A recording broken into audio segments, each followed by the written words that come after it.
दंगल दूर है, हलचल भरपूर है। कांग्रेस ही जीतेगी नगर विधानसभा क्षेत्र। रह न जाए कोर कसर, जहां वोट वहां नजर। कांग्रेस की रीति नीतियां भी हम मानते हैं कि आज के वर्तमान समय में और ज्यादा मजबूती से लोगों के सामने रखे जाने की आवश्यकता है। कमल का हथियार मोदी सरकार, हाथ का जोर लौटो गांव की ओर। चेहरा कमल का फूल होगा और पार्लियामेंट्री बोर्ड तय करेगा वही चेहरा होगा, इसलिए हमारे यहाँ अभी चेहरे का कोई झगड़ा नहीं है। 2023 का संग्राम, बूथ वर्सेस ग्राम।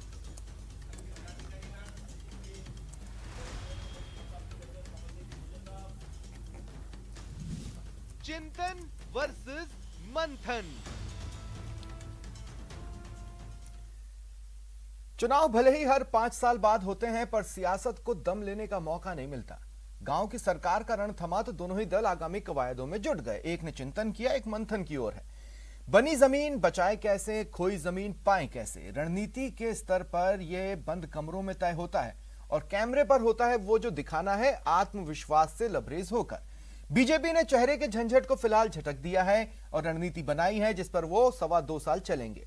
कांग्रेस ने तय किया है पंचायती राज जनप्रतिनिधियों को गांव के मोर्चे पर लगाएंगे। दोनों ही दलों का एक ही लक्ष्य, रोड टू 2023 को अपने लिए सुगम बनाना।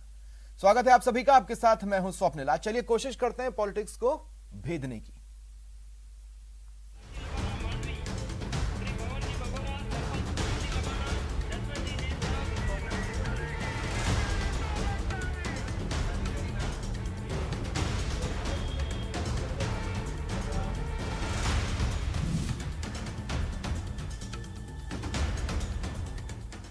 और मेरे साथ जो गेस्ट पैनल जुड़ रहा है, आइए आपको मिलवा देता हूं। कांग्रेस नेता पुष्पेंद्र भारद्वाज जी मेरे साथ हैं, बीजेपी नेता फतेह सिंह डोई जी मेरे साथ हैं और वरिष्ठ पत्रकार हैं अवधेश आगोदिया जी मेरे साथ जुड़ रहे हैं। आप तीनों का स्वागत है न्यूज 18 राजस्थान पर।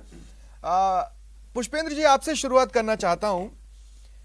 ये जो आपके लीडर्स हैं कैमरे पर जब बयान देते हैं, उन्होंने बोलते हुए एक बेहद शानदार बात कही। उन्होंने ये कहा, मैं बात कर रहा हूं ललित तूनवाल जी की। उन्होंने कहा कि कांग्रेस की रीति नीतियों को आवश्यकता है गांव के लोगों तक मजबूती से पहुंचाने की। ये इतनी आवश्यकता क्यों है? क्योंकि आपकी रीति नीति या तो लोग भूल गए या आप समझ नहीं पा रहे हैं। देखिए, समय बड़ा बलवान होता है, समय के साथ बहुत सारी चीजें बदलती है और आज देश को आजाद हुए आप भी जानते हैं 70 साल से ज्यादा हो चुके हैं। 70 सालों में ज्यादातर समय तक कांग्रेस का राज रहा और देश ने विकास के मामले में नए आयाम छुए। विश्व में एक शक्ति के रूप में भारत देश उभर के आया और कांग्रेस के जो हमारे जिनके बलिदान के पीछे, स्वतंत्रता सेनानियों के बलिदान के पीछे आज देश को आजादी मिली, उनका इतिहास को तोड़ मरोड़ करके जिस तरह से भाजपा इस देश में एक अलग तरह का माहौल बना रही है, तो निश्चित तौर पर यह सोचने का विषय है कि जो हमारे तो क्या कारण है कि अगर भाजपा माहौल बना रही है तो वो बन जा रहा है? अगर आपकी नीति आज भी उतनी दमदार होती जितनी 1947 या 50 के दशक में थी, तो आपको इसकी जरूरत नहीं पड़ती। जी देखिए, आज जो झूठ और मक्कारी का युग चालू हो गया, जो एक झूठी यूनिवर्सिटी, व्हाट्सएप यूनिवर्सिटी है, फेसबुक, सोशल मीडिया के ऊपर जिस तरह के भ्रम फैलाए जा रहे हैं, आप और हमसे कहीं छुपे हुए जी, मैं कह रहा हूं कि क्या बदला, देश में क्या बदला? लोग बदल गए क्या? देने का लोग तो वही हैं जो लोग व्हाट्सएप यूज कर रहे हैं। अब मैं ये कह रहा हूं कि अगर मान लीजिए बीजेपी के आईटी सेल ने एक झूठ प्रचारित किया, आप सच प्रचारित कर दो, लोग आपके सच को सच मानने को तैयार नहीं है। बिल्कुल निश्चित तौर पे इन्हीं चीजों को आज कांग्रेस में बदलाव के रूप में हम लोगों को लेने की आवश्यकता है। लोग बिना, आपकी बात से मैं बिल्कुल असहमत हुई, लोग बदल गए। लोग निश्चित तौर पे, एक उम्र थी जब जो पुराने, जिन्होंने स्वतंत्रता के आंदोलन देखे हैं, जो फ्रीडम फाइटर्स का युग देखा है, जो वरिष्ठ लोग हैं, आज वो सब कांग्रेस के साथ है। और नए दौर का जो युवा है, आज देखते हैं उनको किस तरह से बरगला के झूठ का एक आडंबर फैला करके एक भ्रमित किया गया है। हालांकि बहुत सारी विधानसभाएं हैं जहां हम युवा जैसे लोग हैं, वहां पे ठीक है, लेकिन वापस गांव की ओर आप शिफ्ट क्यों कर रहे हैं, इस सवाल के साथ मैं आपके पास लौटूंगा। लेकिन अब जो कुछ आपने कहा है उसके बाद मुझे बीजेपी से भी बातचीत करनी है। फतेह सिंह दोई जी, आपके पास आ रहा हूं। फतेह सिंह जी, जी देखिए क्या है ना कि एक अकबर बीरबल की एक कहानी थी कि एक खिचड़ी को कहीं बहुत ऊंचाई पर बीरबल ने रख दिया और नीचे कहीं दूर एक आंच लगाई और इस उम्मीद में बैठा रहा कि वो खिचड़ी कभी तो पकेगी। अब मैं आपसे क्या कह रहा हूं, मैं ये कह रहा हूं कि आपने एक के बाद एक खिचड़ियां तो बहुत पकाई, लेकिन अब पिछले 1 साल से खुशखबरियों की आपकी खिचड़ी पक रही है या पकी खिचड़ी आपको खाने का मौका मिलेगा, वो आपसे दूर होती जा रही है अलग अलग राज्यों में भी। तो क्या आप इस बात को मानते हैं झूठ के पांव नहीं होते? देखिए स्वप्निल जी, आप जिस खिचड़ी की बात कर रहे हैं, भारतीय जनता पार्टी ने कभी भी खिचड़ी पकाने का काम नहीं किया। भारतीय जनता पार्टी ने जिस भी प्रदेश में उसकी सरकार रही, जनता की सेवा तन मन और धन से की। और जिस खिचड़ी की आप बात करें, मैं समझ सकता हूं कि जिस खिचड़ी के लिए आप कह रहे हैं कि भारतीय जनता पार्टी में राजस्थान में खिचड़ी पकाने का काम किया, भारतीय जनता पार्टी ने सिर्फ और सिर्फ जनता की सेवा की। खिचड़ियां तो कांग्रेस के लोगों ने पकाई, आज 1.5 साल हो गया, ना तो खिचड़ी पक रही ना खिचड़ी किसी को खाने को मिल रही। आप देखिए इनके नेताओं के अलग अलग बयान, कभी कौन मुख्यमंत्री बन रहा है, कभी कौन प्रदेश अध्यक्ष बन रहा है, कभी कोई मंत्री हट रहा है, कभी कोई मंत्री मुख्यमंत्री जी का बयान लेके आता है कि प्रदेश में कोई ऐसी हालात नहीं, पंजाब जैसे हालात नहीं। मैं पूछना चाहता हूं हमारे साथ में भाई पुष्पेंद्र नहीं, देखिए मैं आपसे ये पूछना चाह रहा हूं कि अगर मान लीजिए कांग्रेस गांव की ओर लौटने का फैसला लेती है तो आपको लगता है उससे आपको नुकसान होगा? आप तो वहां कभी थे भी नहीं। देखिए कांग्रेस ना पहले गांव में थी ना आज गांव में है। ये कहीं लौटने का काम नहीं है, सिर्फ और सिर्फ ना घर कैसे भरा जाए, हमारी तंदुरुस्ती कैसे ठीक की जाए, जनता के साथ धोखा कैसे किया जाए, ये काम सिर्फ घर कैसे भरा जाए मतलब इस राजस्थान सर उनके घर के सदस्य तो आप अपनी पार्टी में बिठाते हैं सर। देखिए सर ऐसा है, हमारा तो कुनबा इतना बड़ा है, कोई आएगा उसको हम सम्मान के साथ हमारे घर में बिठाएंगे, इसमें कहीं कोई दिक्कत नहीं है। हमारे पास कोई आएगा उसको हमें गले भी लगाएंगे, उसका स्वागत भी करेंगे। पर कांग्रेस के लोगों ने जिस तरह 3 साल इस प्रदेश के साथ झूठे वादे करके सत्ता में आए और आज जनता इनके मुंह की तरफ देख रही है, क्या ये सही है? क्या ये राज ठीक है? क्या इनकी आपसी लड़ाई में जनता घुटे क्या? मैं तो इसका जवाब मांगना चाहता हूं। ठीक है। अवधेश अकोदिया जी, देखिए बहुत लंबे वक्त तक, खासकर 2013 के अंत से यह सिलसिला चालू हुआ था कि कांग्रेस क्लूलेस थी। मतलब बीजेपी कोई कदम उठाए उसके बाद कांग्रेस ये सोचना चालू करती थी कि हमें क्या कदम उठाना है। अब पहली बार स्थिति यह है कि कांग्रेस ये सोच रही है कि हम पहला कदम बीजेपी से पहले कैसे उठाएं। ये एक चेंज, ये एक शिफ्ट आज की डेट में नजर आ रहा है कांग्रेस के भीतर। लेकिन बड़ी इंटरेस्टिंग सिचुएशन बनेगी जब बूथ और ग्राम दोनों अपनी अपनी रणनीति के स्तर पर टकराएंगे। स्वप्निल जी, देखिए जो कांग्रेस की जो राजनीति करने की स्टाइल है पूरी की पूरी, वो बहुत ट्रेडिशनल स्टाइल है। आप जहां सत्ता में होते हैं वहां आप काम करते हैं, फिर जब चुनाव आता है उसके कुछ महीने पहले से आप राजनीतिक तौर पर सक्रिय होते हैं, लोगों के बीच में जाते हैं, सरकार रिपीट होती है नहीं होती है। जब आप विपक्ष में होते हैं कहीं पे, तो आप सिर्फ इस भरोसे से चुपचाप बैठे रहते हैं या छोटे मोटे आंदोलन करते हैं, सक्रिय होने का दिखावा करते हैं कि जो सत्ताधारी दल है उसके खिलाफ एंटी इनकम्बेंसी होगी, हम सत्ता में आ जाएंगे। ये स्टाइल है कांग्रेस का पॉलिटिक्स करने का। अब ये पॉलिटिक्स अब चल नहीं रही, क्योंकि जो भारतीय जनता पार्टी है उसने पूरी की पूरी पॉलिटिकल जो नैरेटिव है उसको बदल दिया है। उनके लिए राजनीति कोई पार्ट टाइम काम नहीं है, बिल्कुल 24/7 पॉलिटिक्स बीजेपी करती है। अब आप देखिए चुनाव राजस्थान में कितनी दूर है। राजस्थान में हमेशा से रहा है कि जब चुनाव आते हैं उसके कुछ महीने से पहले इस तरह की गतिविधियां शुरू होती हैं, चुनाव की तैयारी शुरू होती हैं। लेकिन भारतीय जनता पार्टी अभी से विधानसभा चुनाव की तैयारियां कर रही है। तो कांग्रेस को निश्चित रूप से इस बारे में सोचना चाहिए।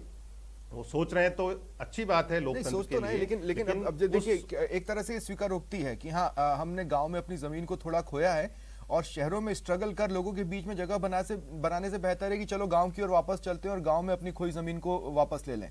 ये एक मोटे तौर पर रणनीति दिख रही है, क्योंकि वोट बैंक तो उनका शिफ्ट हुआ है दोनों तरफ से, शहर से भी और ग्रामीण इलाकों से भी। बिल्कुल जो पिछले 5-7 साल में जो पॉलिटिक्स बदली है, दोनों राजनीतिक दलों का वोट बैंक शिफ्ट हुआ है। बीजेपी को माना जाता था शहरी क्षेत्र की पार्टी, जो कुछ लोग बीजेपी की रीति नीति से नाराज हैं वो कांग्रेस की तरफ शिफ्ट हुए हैं और कांग्रेस को माना जाता था गांवों की पार्टी, लेकिन जो सोशल इंजीनियरिंग की बीजेपी ने उससे जो ग्रामीण क्षेत्र के वोटर हैं वो बीजेपी की तरफ आए हैं, तो शिफ्ट तो हुआ है। अब ये किस तरह से कांग्रेस इसको जाके समझती है, आगामी चुनाव के लिए किस तरह से रणनीति बनाती है ये सोच रही है, लेकिन इसको किस तरह से इंप्लीमेंट करती है और वो कितना असरदार होता है ये आने वाले समय में अपने को देखने को मिलेगा। हाँ, अब देखिए वही कमरे में बैठकर मंथन कर लिया और बाहर निकलने के लिए फिलहाल वेट किए, तो फिर हो सकता है ये रणनीति कारगर न रहे।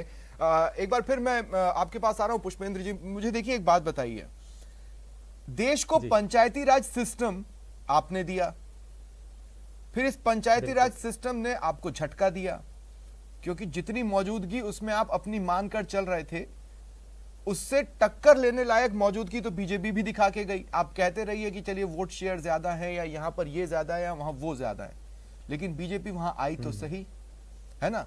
इसीलिए आप दोबारा गांव को अपनी सेहत के लिए दुरुस्त करना चाहते हैं। मानने में क्या जाता है सर, होगा तो ये रणनीति आपकी यही है ना। निश्चित तौर पे कांग्रेस पार्टी किसानों की पार्टी रही है, आम वर्ग की पार्टी रही है, गरीबों की पार्टी रही है, और ये सारे तबके ज्यादातर ग्रामीण बेल्ट से जुड़े रहते हैं। और ऐसा नहीं है कांग्रेस को कहीं नहीं छिटका है, ग्रामीण बेल्टों से अभूतपूर्व समर्थन मिला, छिटका तो बीजेपी को है।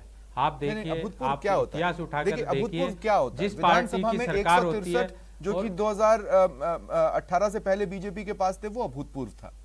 पंचायती राज चुनाव में नेक टू नेक चीजें चले तो वो अभूतपूर्व कैसे? अभूतपूर्व ऐसे है क्योंकि आप वहां पिछड़ गए, वहां के सबसे बड़े खिलाड़ी होने के बावजूद। आप दूसरी तरफ आप उपचुनाव का उदाहरण ले लीजिए।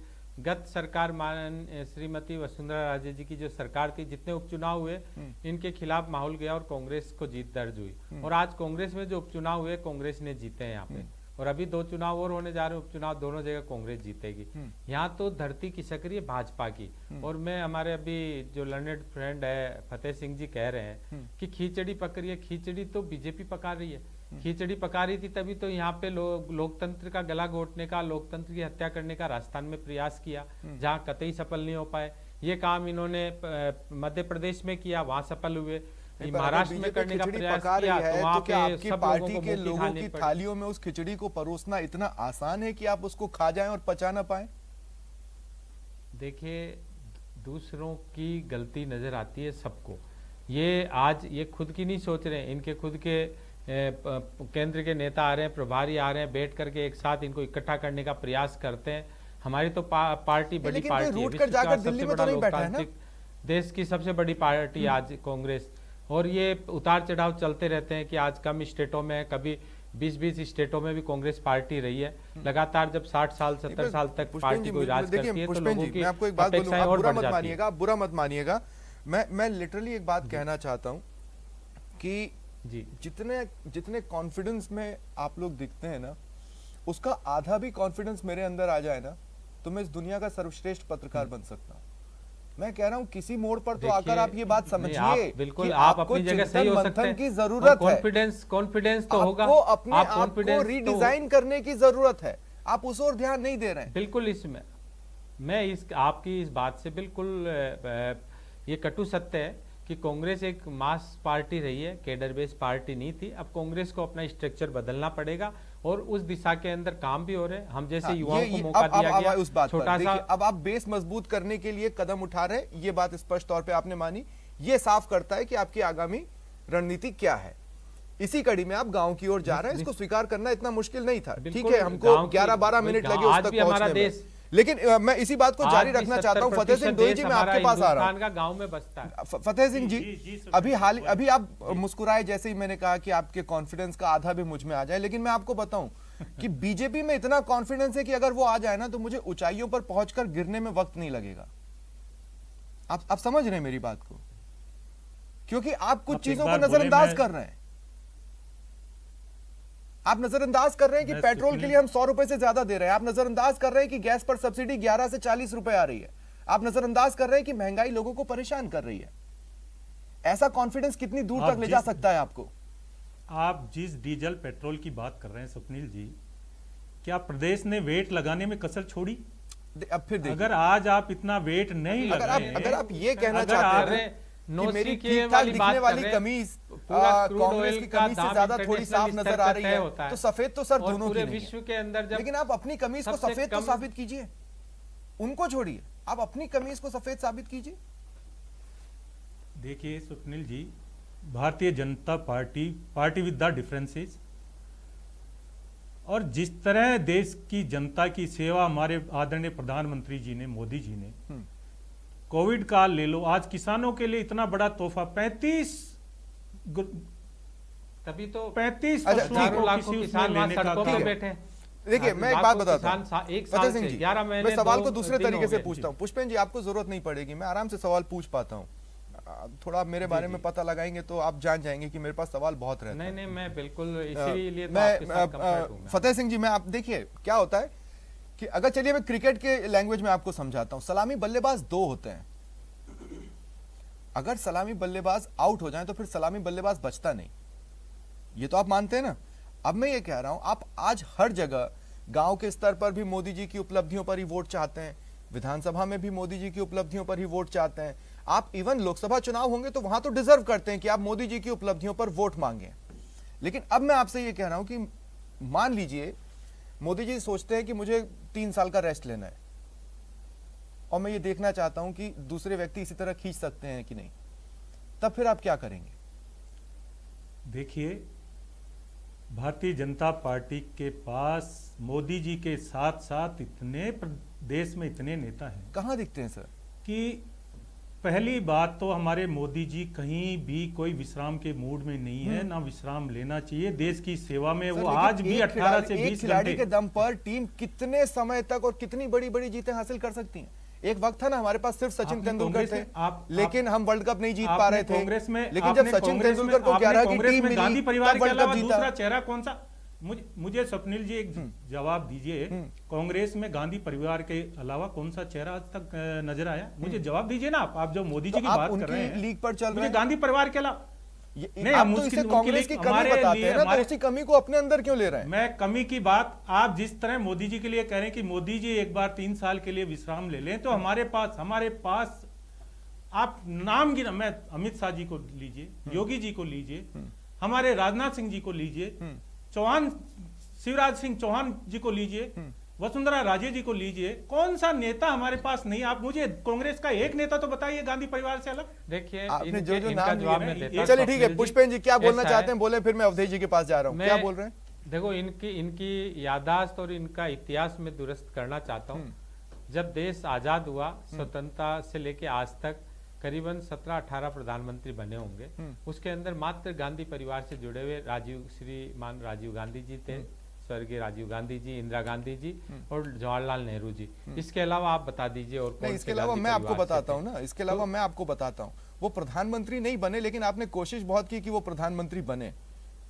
सोनिया गांधी जी प्रधानमंत्री नहीं बनी, आपने कोशिश की थी कि वो बने, गांधी जी वो नहीं बनी, उनका डिसीजन था। तो राहुल गांधी जी भी मनमोहन सिंह के कार्यकाल में 10 साल तक ये सुनते रहे। मनमोहन सिंह खुद भी कहे कि मैं एक दिन राहुल गांधी को प्रधानमंत्री देखना चाहता हूँ। राहुल गांधी खुद को प्रधानमंत्री नहीं देखना चाहते थे, नहीं तो 2 गांधी और प्रधानमंत्री हो जाते। क्योंकि वो मनमोहन सिंह जी जैसा लर्नेड व्यक्ति पूरे विश्व में बहुत गिने चुने होंगे, हिंदुस्तान में तो कोई है ही नहीं।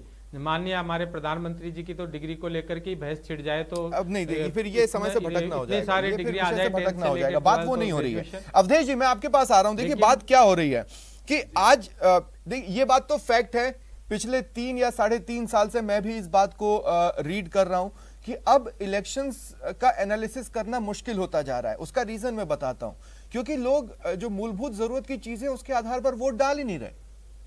आप देखिए बिजली, सड़क, पानी के लिए वो कैमरे पर बोल देंगे कि हम वोट डाल रहे हैं, लेकिन वो उस पर नहीं डाल रहे हैं। वो महंगाई पर वोट नहीं डाल रहे हैं। ऐसे में अगर कोई चेंज हम इस देश में बिलीव करते हैं तो वो गांव से आ सकता है, जिसको सबसे पहले अब जाकर कांग्रेस ने पकड़ा है। स्वप्निल जी देखिए, आपने जब सवाल पूछा था फतेह सिंह जी से पेट्रोल के बारे में, डीजल के बारे में, रसोई गैस के बारे में, तो उन्होंने वो ये चीजें सारी महंगी हो रही हैं, महंगाई बढ़ रही हैं, उस पर चिंता भी जाहिर नहीं की। उसको ठीक करना तो दूर की बात है।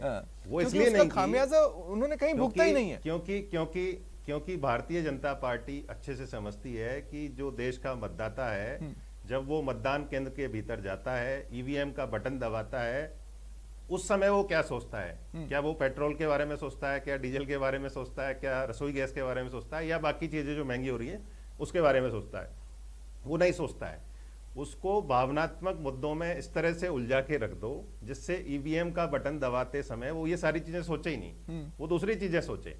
ये हमने पिछले लोकसभा चुनाव में देखा। नहीं तो फिर इसको एक दूसरे तरीके से अगर लेने की कोशिश करूं तो अवधेश जी, क्या भावनात्मक लगाव कांग्रेस खो चुकी है लोगों के दिलों से? देखिए, एक तो दो तरह का भावनात्मक मुद्दों को बीजेपी उठाती है। एक तो लीडर के तौर पर जो नरेंद्र मोदी का एक पूरा ऑरा बना हुआ है उसको यूज करती है। दूसरा जो भाजपा के मुद्दे हैं, जो इतने साल से उनके ट्रेडिशनल मुद्दे हैं, चाहे विचारधारा के मुद्दे हैं, उनको लेके जब पार्टी चुनाव में जाती है तो वो पब्लिक के साथ कनेक्ट स्थापित करने में कामयाब रहती है।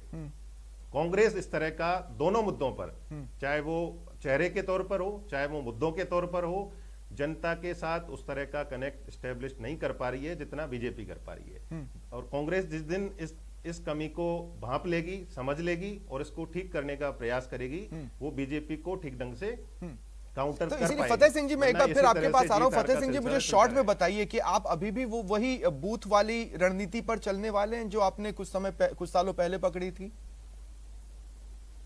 देखिए स्वप्निल जी, अभी हमारी भारतीय जनता पार्टी का पूरे प्रदेश में सशक्त बूथ और सेवा और समर्पण का कार्य चल रहा है। और बूथ जीता तो चुनाव जीता, बूथ 100% हम मजबूत करेंगे। ठीक, इसीलिए और मैंने कहा बूथ क्योंकि ही बूथ एक से ऐसी अब ग्राम कड़ी है। टकराने की दिशा में कांग्रेस बढ़ रही है ना? पुष्पेन जी, हम इनका बूथ छोटी इकाई जिस पर वो फोकस कर बड़ा सपना देख रहे हैं, आपका वो छोटी इकाई ग्राम है जिसके आधार पर आप बड़ा सपना देख रहे हैं, राइट पुष्पेन जी? जी बिल्कुल, निश्चित तौर पे।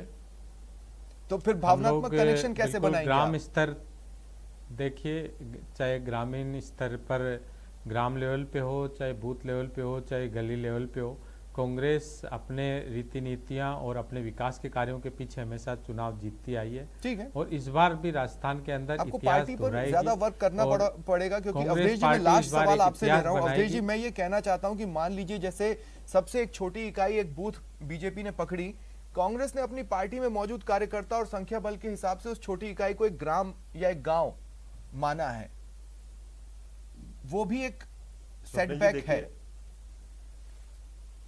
बिल्कुल बिल्कुल, क्योंकि जैसा मैंने आपको पहले बताया था, बीजेपी जितनी स्मार्ट तरीके से पूरे चुनाव लड़ने की रणनीति बनाती है, कांग्रेस उसके मुकाबले में कहीं पर भी नहीं ठहरती है। अभी भी जो कांग्रेस का चुनाव लड़ने का तरीका है बिल्कुल ट्रेडिशनल है, उसी तरीके से कांग्रेस अपना चुनाव लड़ती है। यदि कोई बदलाव के बारे में सोच रही है तो निश्चित रूप से उस सोच का स्वागत होना चाहिए, क्योंकि लोकतंत्र के लिए इस तरह की चीजें अच्छी हैं। लेकिन वो सोच कितनी कारगर रहती है ये तब पता लगेगा जब वो इम्प्लीमेंट होगी, उसके जब नतीजे आएंगे। ठीक है, शुक्रिया आप तीनों का मेरे साथ जुड़ने के लिए और इस चर्चा में शामिल होने के लिए। फिलहाल इतना ही, नमस्कार।